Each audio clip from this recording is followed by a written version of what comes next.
Well, hello everyone. So I'm going to be doing Anti HBE today. So what we need is we're going to go to character scripts. We're going to create a local script. We're going to call it Anti HBE, and then we're going to get the size of the hitbox. And I'm going to quickly go over about it. We're going to go into the game. Okay, here we are. Character. Here's my character. All right. So we have my head, humanoid root part, left arm, right leg, right arm, left leg, torso. So torso and humanoid root part may seem like they're the same, but if you were to, we can recolor it to whatever we want. Set the transparent to 0, there it is, that's the humanoid root part. And the size is 221, that's going to come in handy in the future, because that's the first 2 is the x, the second 2 is the y coordinate, and the 1 is basically the thickness of it.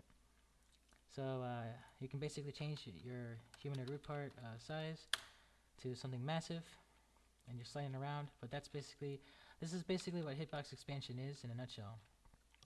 But the difference is that they append the humanoid root part onto the character's hip joint. I think, yeah, I think that's what it is. They append it to the hip so you're not sliding around. Because then, yeah, if you just increase the size, you're going to be sliding around. All right. So we have what we need. Here's what we got to do. Local player equals game dot players dot local player. All right, that's the first one. Local char equals player dot character. All right. Local herp equals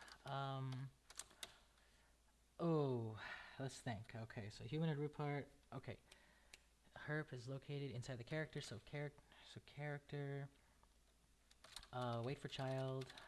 Cause that's waiting for child is basically when you wait for an item or object that's underneath the thing that you're calling. So right now I'm calling character, but I'm telling it to wait for a particular item within the character object, which is going to be located in the game.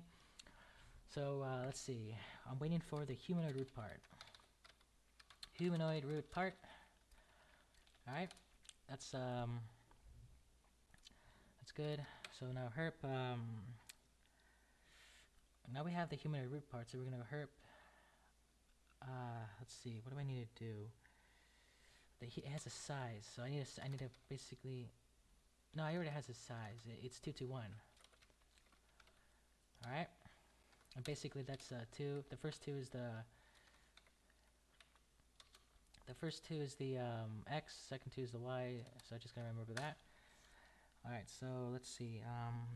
Now I need to do something. I need to check the size. The humanoid root part comes with a bunch of components on the side. Such components are like if you take this for example, this is like a humanoid root part. It's basically a block. The size is let's see. You open up the size and it comes with an x coordinate, y, and a z. So here's what we gotta do. We can go if hrp dot size and then dot again for x. Basically, we got it's like we're getting the humanoid root part, and then we're going dot size, which is this, and then another dot x, which is inside that size thingy. All right, so we're gonna check the x, we're gonna check the y, we're gonna check the z to see. So if it's greater than 5, so we're checking to see if if the size x is greater than 5, and we're gonna do this for all of them. So let's do this,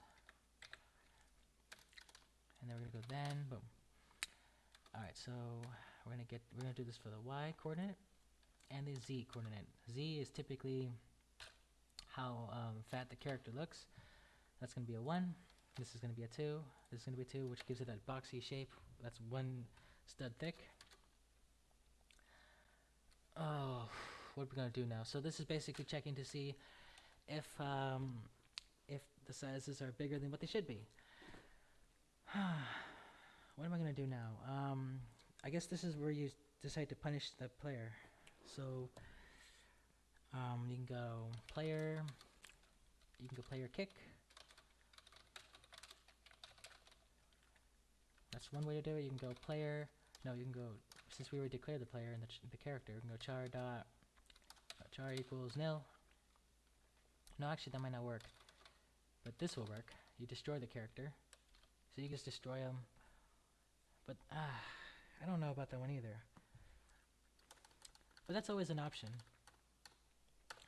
Or you can just what you can do is if you have a remote, so if you put a remote here in the service in the replicate storage, and you have a script inside the service that can read in a remote call from a via server invoke, you can go with like a remote event, fire server, and then nothing. We're just passing the player, because basically remote events, whenever you fire the server, what do you call it? It automatically always passes the first variable in the server as the player variable, and then the secondary variable is what you put in here. It's basically like automatically saying that because the player fired to the server, it's logical that the player would be the one received, and then the server can do something with that player object in the script. But we're not doing remote events for now. So we can do a basic kick, and actually in the future you want to do a remote event kick because this kind of kick can be hooked and then become useless if somebody has like synapse and they're running a hooking function. So this should do it. Let's test it out.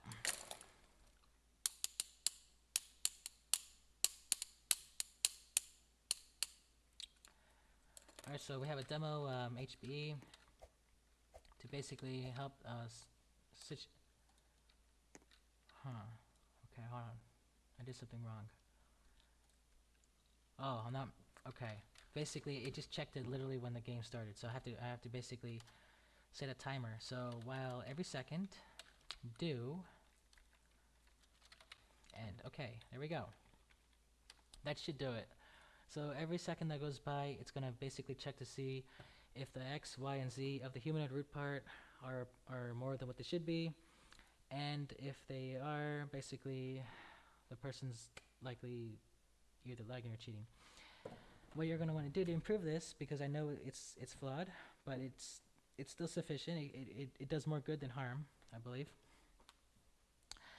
You're gonna want to basically have a pinging script that basically checks the ping of the player and fires it off to the server every time, every second, the ping. And then in that script, you're gonna basically in the server, you're gonna fire this to the server. By the way, you're gonna basically fire a remote to the server, and then the server is gonna receive that, and it's gonna basically check to see if the client's ping is, I believe the number is 350 ping, and after that it gets a bit too laggy and it's gonna false positive. So you're gonna check to see at or below 350 ping, which is ping is in milliseconds. So and I think you're gonna want to times the ping by 1000, because ping starts off as a decimal that's like 2 to the right, behind the 0. So yeah, you're gonna want to do that. You're gonna want, and then you're gonna basically check to see if that the ping is at or below 350, because that's a good threshold to check for. And then that's when you also check to see if this thing's been fired, and if both those conditions are met, the person's hitbox expanding, and then you don't get the weird. You know how PVI tells you how it has that logging issue?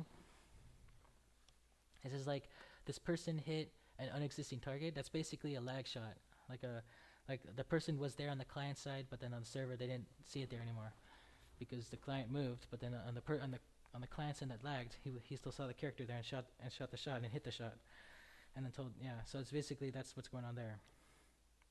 But yeah, so this thing basically it could use a little bit of more precision, but it basically gets the job done. It does detect hitbox expansion, and you can also check for big heads too if you just want. You can go down here. Let's see, we can do another one. We can go local head equals, and then we just grab the head thing right here. Let's see, character dot head. All right, so now we're waiting for the child called head, and then I think the head is 211 because the head. Yeah, I think it's 211. Yeah, I think it's 211. Let's see. Oh yeah, because the head, if you take off the mesh, the head's actually a bit thicker than a circle. All right.